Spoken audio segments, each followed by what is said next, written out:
2022 खबर ब्राइम print media electronic media Nasra school montessori सालाना ग्रेजुएशन प्रोग्राम में नासरा स्कूल की इंतजामिया ने दानिश चीनिया को खसूसी मेहमान के तौर पर मदऊ किया गया।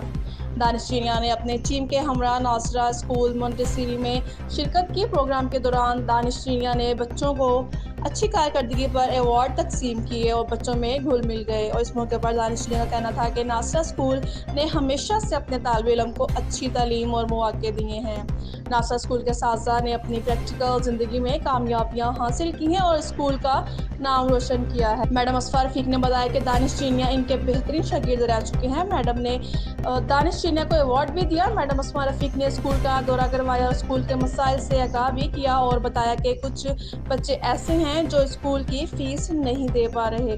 दानिश चीनिया ने मैडम नस्मा को यकीन दिलाया कि स्कूल के तमाम मसाइल जल्द से जल्द हल कर दिए जाएंगे और साथ साथ एक बच्चे की कफालत का जिम्मा भी उठाया जिसकी फ़ीस 32,000 रुपये है। दानिश चीनिया की इस शिरकत से स्कूल इंतज़ामिया बहुत खुश हुई।